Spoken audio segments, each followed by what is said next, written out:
what is the main aim of this experiment is to conduct a retardation test on the given DC shunt motor and to determine the stray losses and to predetermine the efficiency of the shunt motor at a given load. So this retardation test is also called to be as a running down test. So this method is comfortable for both the DC shunt generator and as well as the DC shunt motor. So in this method we are going to see that we are going to make use of the setup, that is the DC shunt motor with having a rated output of the machine 5 HP 3.5 kilowatt and the rated speed of the machine, that is a maximum speed at which it is going to run 1500 RPM, and its rated current of the machine, that is nothing but the maximum allowable permissible value, that is 18.6 ampere. Beyond this we may find that the machine is going to get damaged. So here we are going to see that this test is totally a time dependent test, wherein we are going to make use of a new device, that is a stopwatch. So compared to that of a previous session what we had discussed, that is the Swinburne's test, here the same circuit we are going to look after, and the difference is that we are going to make use of the DP/DT switch and as well as a stopwatch. And the apparatus which is required to conduct this experiment is same as that of what we did in Swinburne's test. Again we are going to read out, that is DC shunt motor, rheostat of 600 ohm 1.1 ampere, DC ammeters, two DC ammeters we require. One is 0 to 2 amperes and another is 0 to 5 amperes, and addition the DC voltmeter which is of range 0 to 300 volts is required. So here before we go with this, we are going to see that in this type of the test there will be a two part of a circuit which will be differentiated by the DP/DT switch. So what is that two part of a circuit is, as in the circuit the says it is a DC shunt motor, as we all know that the DC shunt motor means the field winding, that is the field winding is denoted as Z and ZZ, is being connected in shunt with the armature of the motor, that is denoted by the terminals as AA. So these two parts will be connected in parallel to each other, as we all know it, right? So now let us how we are going to form this a full part of a circuit for this test. We are going to take off the 3-point starter. So we have to make use of a 3-point starter to start a DC motor. So 3-point starter will be consisting of the three terminals, that is L, that stands for line, F, that stands for field, and A, that stands for armature. So let us find out where does these connections, where does these three terminals need to be get connected. So this line, in the previous case we had connected to the armature and to the DC supply. But in this test, what the major difference, you are going to see that this line is being connected to one part of the switch, that is will be the DP/DT switch. DP/DT switch. So this will be connected to the intermediate position of the DP/DT switch. So how does this DP/DT switch looks like? One terminal will be at the supply side, that is positive, this is negative, and this will be the positive, and this terminal is denoted as 1 and this will be as 1. So this voltage will be around 220 volt DC. So this will be our supply side, and the other end will be this side. So this end will be the load side. So that load side will be denoted as a terminal 2 and 2 dash. So now we are interested to complete this intermediate switch connections of a DP/DT switch. So we have completed the line part. Similarly to the field part, what we have to do is we need to connect it directly to the field, but not. In order to control that speed, we need to write down the rheostat. Okay, so that variable rheostat is required. Variable rheostat is required, which is of the range of 600 ohm 1.1 amperes. value of this field current, we require an ammeter. So that need to be connected in series with this terminal. So we require the DC ammeters, which is of the range of 0 to 2 amps, what we had discussed in the Swinburne's test. Similarly, the last terminal which is left out is the A, that is denoted as the armature, which is being connected back to the armature of the motor. Now let's complete this loop by connecting this part of it to the intermediate switch, to the intermediate position of the switch. So we have completed the intermediate position of the switch DP/DP, right? So now coming to the load side. So here to the load side, we are going to make use of the resistive load, right? So we are going to make use of the resistive load. So here, before we connect it to the resistive load, we can just denote it a resistive bank. So this is a resistive bank which we require.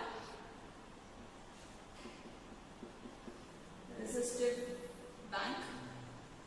And this resistive bank need to be always connected in series with one more ammeter, because as I told you, we require two ammeters, two DC ammeters. One is 0 to 2 amps and another is 0 to 5 amps. So that 0 to 5 amps will be this ammeter. So again, this will be positive polarity, negative polarity, and this will be connected to the intermediate, to the other terminal of the load side of the DP/DP switch. And we are going to close this circuit, right? So this will be a load side. And one more thing, we have used the DC shunt motor configuration and as well rheostat, DC ammeters. We are left out with the DC voltmeter. So with the DC voltmeter, usually it will be connected across the motor. So that will be the range of 0 to 300 volts, right? So in this part, before we start with the experiment, we will see that there will be a segregation of the two sides, supply side as well as a load side. So as I told, the retardation test is a totally a time-based test. Okay, so we have to be very quick enough to note down the time durations, that is T1 and T2. When you are going to take down the T1, when this switch, that is the DP/DP switch, is at the position of a 1-1, okay, and when it is you are going to lift to the intermediate position, right? We are going to make sure that the motor will be running with at the rated speed when it is on the supply side, right? So generally what we will do is, when the switch is on the supply side, right, and the rheostat, we have to make ensure it should be in cutout position initially, and we have to vary this rheostat in such a way that the motor has to read 1500 amp, right? And also we need to apply the load of around 2 amperes of a load, right?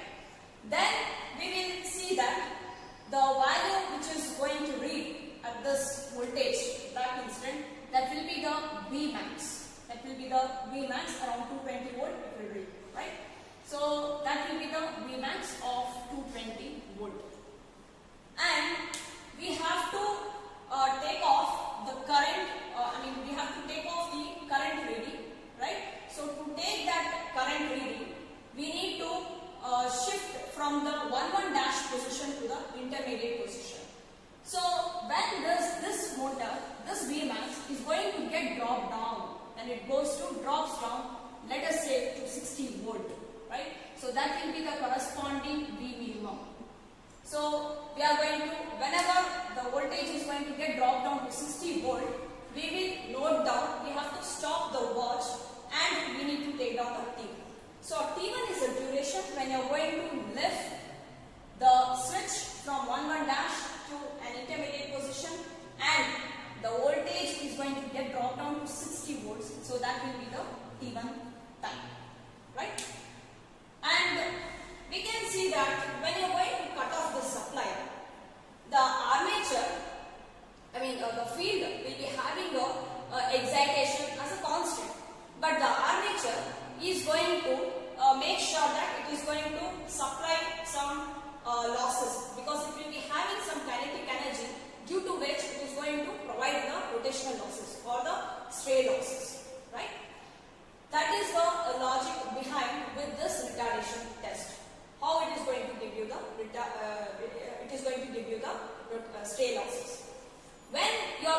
see that when the switch is being lifted from 11 dash to 22 dash, right? When it is shifted from 11 dash to 22 dash, we will see that the entire circuit is being closed by this non-inductive resistive load. So you are going to see that there will be a complete part of the circuit which is being brought to this closed loop. So at that time also we will find that the armature is going to get slowed down. So that time, again we have to note it down, that time will be the T2. So how you are going to take down that T2 is, again we have to bring back to the original position and it will be in the 11 dash. Okay, then we are going to lift from 11 dash to 22 dash. At that point, what will be the current I minimum? And we need to start the stopwatch. We have to start the stopwatch, right? So during that time, start stopwatch. Start the stopwatch. So that will be the I minimum value. And when does the I max? When you find that when the voltage is going to drop down to the 60 volts immediately, so that will be the corresponding current and we need to stop it. Stop the stopwatch. So this duration will be happening very quickly, but you have to be very careful that whenever the voltage drops down from 220 to 60, we need to be very fast enough to operate the stopwatch and as well as to note down the value of the I max. Okay. So this is about the information. So this retardation test, that's why it's called as running down test, because the armature will slow down whenever the DP/dt switch is being lifted up and the armature is going to get slowed down. So the corresponding T1 and T2 will be taken down, right? So let us move on to the setup where we are going to conduct this test. So this is the setup where we are going to conduct the retardation test. So here, as per the theoretical, the circuit diagram, what we have seen, the DP/dt switch, which you can see 1, 1 dash, 2, 2 dash. So that is shown here. So this is a DP/dt switch, which will be having the supply side 1, 1 dash and the lower side 2, 2 dash and the intermediate position, that is this position, right? And then the next is the 600 ohm rheostat will be available on the board itself. And the ammeter which you are going to use here, this will be a field ammeter. So this is going to carry the field current, and this will be the voltmeter which you are going to use now. And this ammeter will be connected to the resistive load. So that is the 0 to 5 amps which we are going to use this. And also we require the stopwatch, so that will be used here. And here this is a resistive load bank. So in this stopwatch, there will be clearly written where is the start and stop. We have to start during when we have to take down the reading and stop it at the same button. Now let's start with the connections. So here positive is connected to the 1 position. So here we are going to take up the positive supply is being connected to the 1 end of this position, and the negative is being connected to the 1, 1 dash. So we'll complete that part. So 1, 1 negative of this supply 220 volt is being connected to the supply. So we completed the 1, 1 dash position. Now we will start with the intermediate positions. So that intermediate position, first we'll start with the line L, the line of a 3-point starter is being connected to the intermediate position. So the line L is available here. So line L of a 3-point starter is being connected to the intermediate position of the DP/dt switch, that is this point. Right. The next is left out with the field. So field is being connected to, the field is being connected to the rheostat, that is 600 ohm. That is here.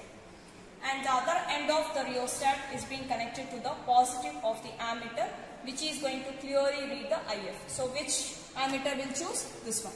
So that ammeter we are going to connect. the other end of the rheostat is being connected to the positive of the ammeter. The other end of the negative, that is the negative terminal of ammeter, need to be connected to Z. So we'll take up a short wire so that we can connect it to the Z.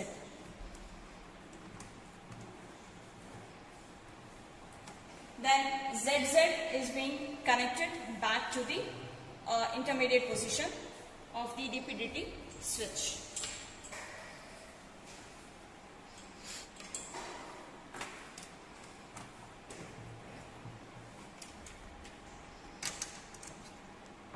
That is this point. It is being connected to the intermediate position of a DP-DT switch. So we have completed this part of a circuit. Now the other part that is left out with the armature. So armature is directly connected to the A terminal is directly connected to the A terminal is directly being connected to the armature of the motor. And the other end of the armature, that is AA, is being connected back to the ZZ.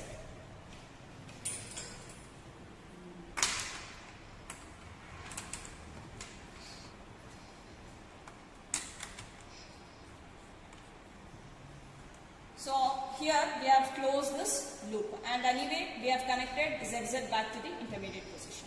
So this completes this part of a circuit, right? And we can also connect the voltmeter across the armature of the motor. So we can take up the red terminal is being connected to the armature, and the negative end of this voltage terminal is being connected to the other end of the armature. So we have completed this part of a circuit, this part, right?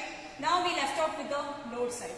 So in the load side, from the 2 position is being connected to the positive of the another ammeter. Which ammeter we can use? So we have left out with this ammeter slot. So this ammeter we are going to use it to be connected as here.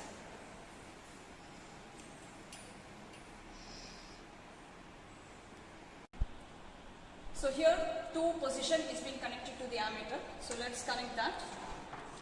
This will be the load side part of a DP-DT switch, which is being connected to the ammeter positive. The negative of the ammeter is being connected to the resistive band. So let us take up the negative of this end of the ammeter is being connected to the resistive load. The other end of the resistive load, is being connected back to the 2-2 dash. So we are going to complete this loop at the load side.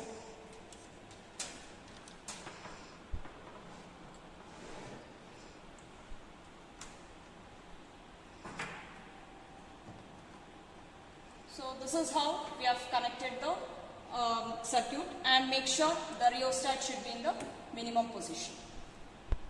Okay. So now let us switch on the supply. We are going to apply some field current of 2 amps before itself, and the DP-DT switch will be in the 1-1 dash position. So now let us switch on the supply. Now let's switch on the supply and turn on the dual starter.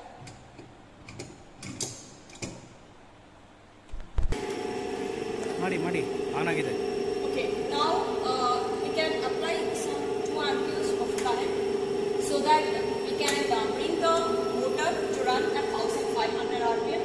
If not, we have to vary this rheostat till it reaches to 1500 RPM.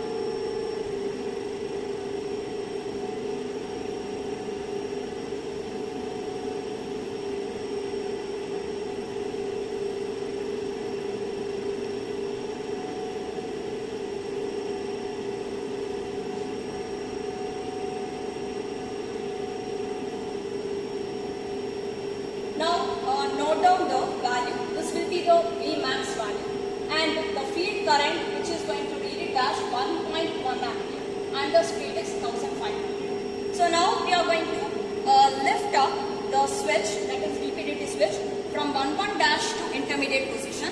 What we have to do is, when you're going to lift up, the stopwatch need to get started, and when you're going to stop that watches when the voltage Vmax get dropped down to 60 volts as a Vmin.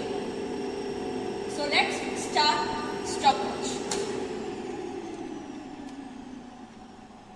Stop. So the corresponding time will be the T1, which need to be taken down as 6 seconds. After taking the T1, we have to bring back this 2 as an off position, and we need to bring this rheostat to the cutout position, and we have to switch off the supply.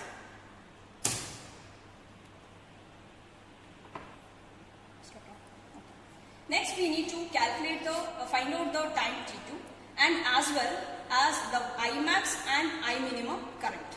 So here, before we start up, this will be in the rheostat will be in the cutout position, and TPDT switch is in the 1-1 dash position, and even the load will be in the off condition. Okay. Again, we are going to switch on the supply.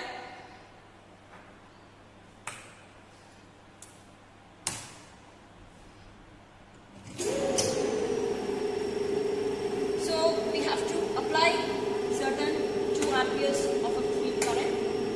Then we will vary the rheostat such that speed reaches to 1500 RPM.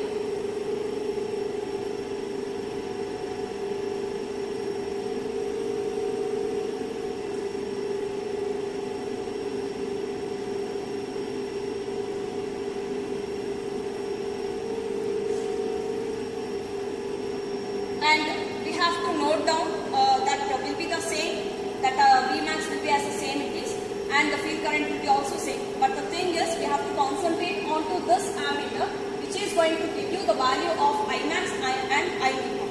When it is going to give us, when I am going to lift up this DPDT switch, that will be the Imax current, and we have to simultaneously start on the stopwatch. Start. So 1.23 was the maximum current and stop. So voltage when it reaches to 60, so the respective will be the current, that is Imax. Now after getting the Imax and I minimum value and as well as the T2, we have to bring back this to original position.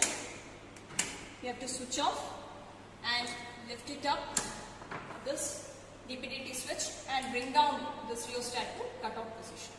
So we have to switch on the supply. After taking down these readings, there is a continuation to find out the armature resistance. So let's move on to the circuit of a measurement for armature resistance. To draw the circuit, as in the previous case what we did in the spin burns test. So this is an armature resistance, so we have to take up the armature of the motor, that is A and AA terminal. So this is to be connected to the in series with a resistive load, that is a resistive band which you are going to use. So this will be the resistive load, and here this A need to be connected to the ammeter, which is of the range of 0 to 5 amps. So then we can directly connect this to a DC supply, positive terminal, that is of around 220 volt DC. So this is back connected to this. And in addition to this, we need to connect the voltmeter. So that voltmeter has to be connected across the armature, that is with a range of 0 to 300 volts. So let's move on to the same setup where we had done the retardation test to find out the armature resistance. So as per the theory circuit what we had discussed, plus end, that is the 220 volt DC supply is being connected to the positive end of the ammeter. So let's start with that.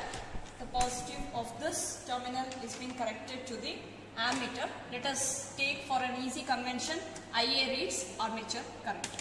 So the other end of this ammeter, negative terminal is being connected to the armature. So this part is being connected to the armature.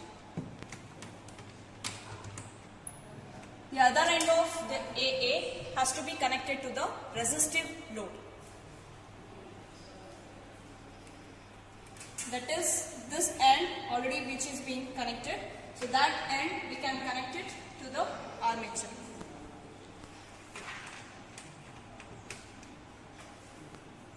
The other end of the resistive load is to be connected back to the negative supply.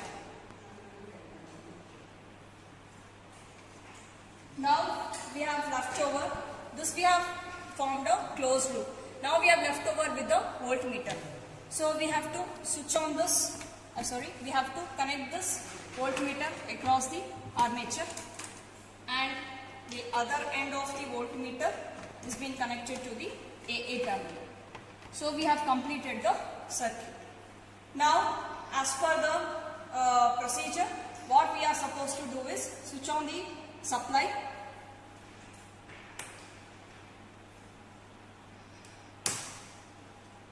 and we need to apply the load of 2 amps, and we have to note down the corresponding voltage that reads as 1 and the current as 1.91 ampere. Find out its resistance, that is V by I. Again we need to increase the load by another 2 amperes and note down the corresponding reading. Voltage reads as 2 volts, current as 3.78 amps. Calculate the respective resistance. Then again for the third trial, again switch on the another 2 amperes of the load. Then we can see the voltage reads 4 volts and 5.62 amperes. So after taking these 3 trials, we have to find out its average resistance. So now after taking down the readings, we have to bring back this to original position, the load, and we need to switch off the supply. So after calculating the armature resistance, we need to follow the calculation part, and doing that calculation work, we have to find out the efficiency of the DC shunt motor at a particular given mode. So this is how, by conducting the retardation test, we can able to find out the stray losses and as well as the efficiency of the DC shunt motor at any given load. Thank you for watching this video.